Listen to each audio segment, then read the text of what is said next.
In 1909, the four daughters enjoyed a brief respite from the family's self-imposed retreat at the Alexandra Palace. That summer, Nicholas took his family to Britain to visit King Edward VII and their other royal relations during the Cowes sailing regatta. Nicholas and the future George V's mothers were sisters, making the pair first cousins, and a striking family resemblance was clear.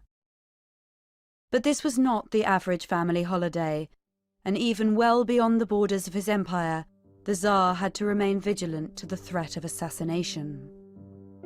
The British royals, and in fact the British aristocracy, were absolutely horrified at the amount of security required to protect the Tsar of Russia. But there were so many threats against him, even extremist groups in Britain, that they didn't actually stay on land. They stayed on their yacht, moored off Cowes.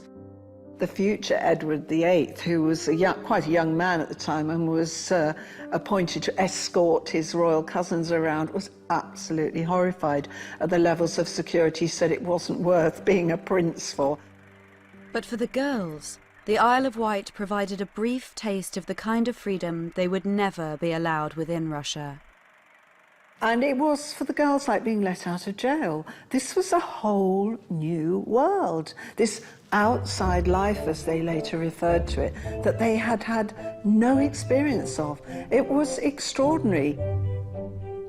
All of the children came ashore to go shopping in West Cowes and look around the shops, but particularly Olga and Tatiana, with their little bit of pocket money, going around the shops and buying postcards, even of their own parents, that were on sale in Cowes. It was such a revelation for those children to be allowed out. There is a delightful story of the two elder girls, Olga and Tatiana, escaping.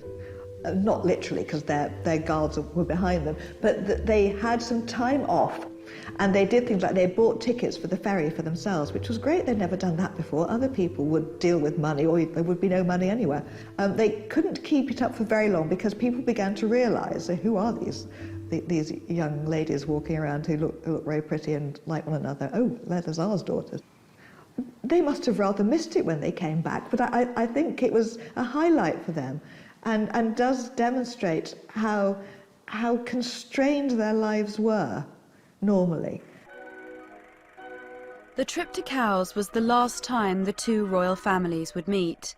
From the glitz and glamour of Edwardian England, the girls returned to a life in Russia that was becoming ever more suffocating, and a childhood that was now blighted both by Alexei's and their mother's failing health.